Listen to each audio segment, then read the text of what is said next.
Lahat binigay ko. Pero hindi ko sinusumbat yun eh. Ang gusto ko lang makita ng ate ko, ma-realize niya yung mga ginagawa ko mabuti. Bakit niya ako pinapahirapan ng ganito? Hindi ko naman yun pinanalo sa loto. Lahat yun pinaghirapan ko. Ang dahilan niya sa akin, kikitain ko pa din naman daw yung kinuha niya. Yung kukunin niya pa na milyon. Oo, kikitain ko, pero pagpapaguran ko pa. Ulit. Kikitain ko, pero pagpapaguran ko pa ulit. Hindi nila iniisip yun. Hindi naman ako habang buhay vlogger. Hindi naman ako habang buhay kumikita ng ganito. Napapagod din ako. Diba? Napapagod din ako. Sinasabi ko to sa social media kasi mga chat, napapagod ako, hindi ko siya makontak. Kaya ito lang yung way na maparating ko sa kanya, yung sama ng loob ko kasi hindi niya ako kinakausap.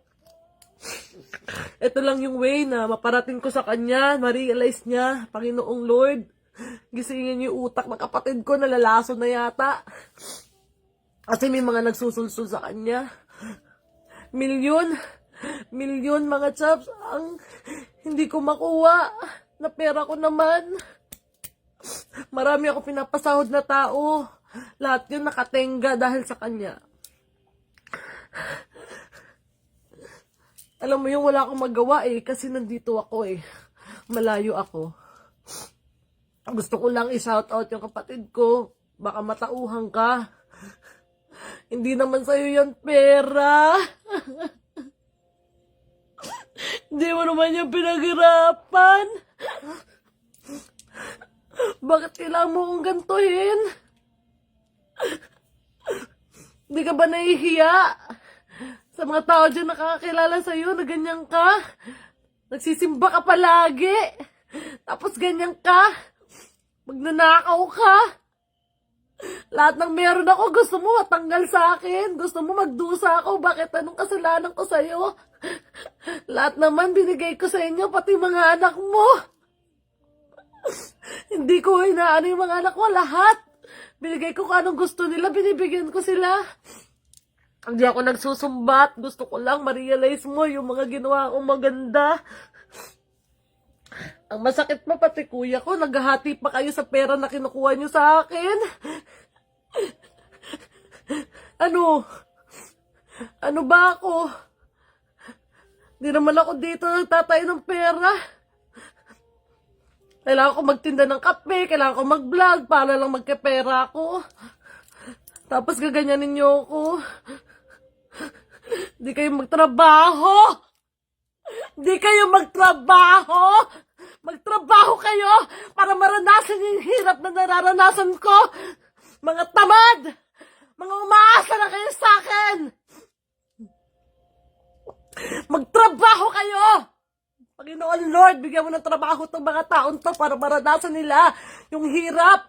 Ang sarap kumita ng pera na pinaghirapan mo. Ipapakain mo sa anak mo, galing din sa akin. Ipapakain mo sa mga kapitbahay mo dyan, galing sa akin. Ipagmamalaki mo pa, nabibigyan mo yung magulang natin. Ano yung bibigyan mo sa magulang natin? Pera ko din.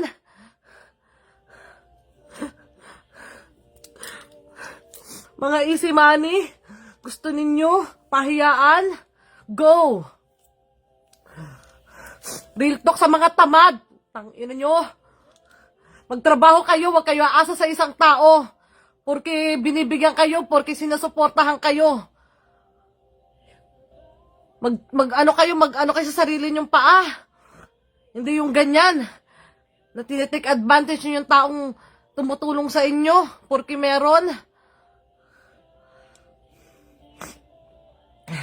Tas anong gagawin mo dyan sa pera ko? Sasabihin mo, pampuhunan mo? Pampuhunan mo, galing sa nakaw?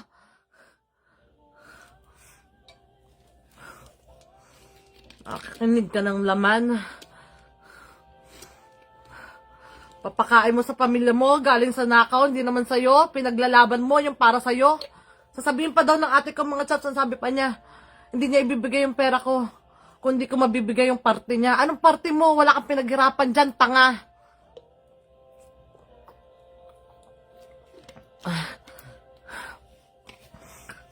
Kanig ka. Ang pangalan ng ate ko, Joy Cubilien. Search nyo. Para matauhan siya. Lahat ng meron ka, may sasakyan ka, galing sa akin yan. Mga alahas sa suot mo, galing din sa akin yan ah. Lahat yan sa mga kupit mo. Sasabihin mo pa wala ka ninakaw. Makikita ko yung bangko ko. Ang pagkakamali ko lang talaga mga chaps, winangalan ko sa kanya. Nanginginig ako mga chaps.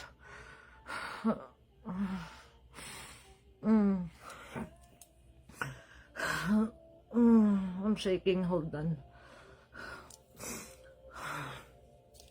Wala akong magawa kasi kakabalik ko lang galing Pinas eh. Kakauwi ko lang dito, sinamantala mo pa. Napagbalik ko rito, kukunin mo sa akin. Tapos ngayon, naglalagay ka sa account mo ng 2.5 million! 2.5 million! Pera ko yon! Bakit kinukuha mo yon? Pera ko yon! 2.5 million! Pera ko! Tapos mag-withdraw ka pa ng 500,000 galing din sa pera ko! Kapal na mukha mo talaga!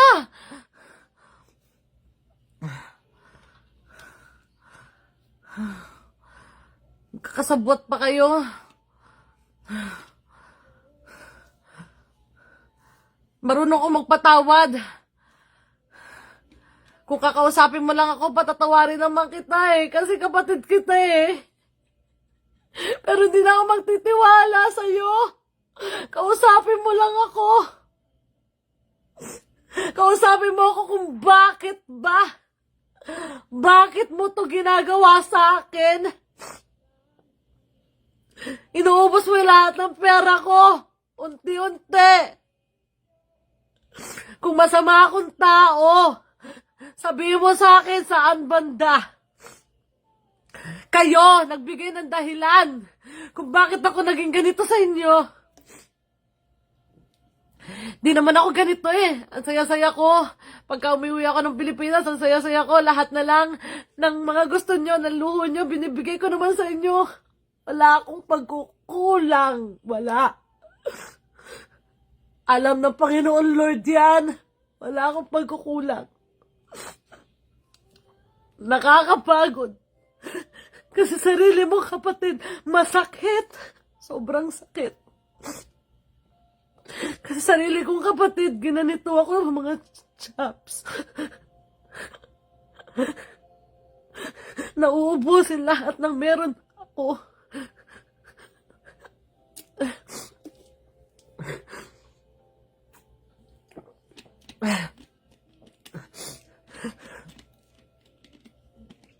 Pati mga anak niya. Hindi ko dinadama yung mga bata, pero sana maisip niya yung mga anak niya, yung mga tulong ko sa mga anak niya. Kung masama akong tao, yung isang anak niya na nakatira sa bahay ng anak ko, na pinapatira ko sa bahay ng anak ko ngayon. Kung masama akong tao, dapat pinalayas ko na, pero hindi ako ganong tao. Dahil mahal ko yung mga anak niya. Sa lang ang may problema. Sana ma-realize mo. Sana bulungan ka ng Panginoong Lord.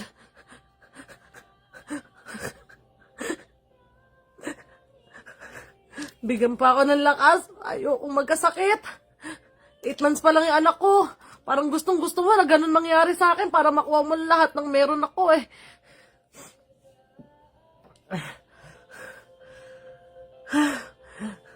Magbanat kayo ng buto.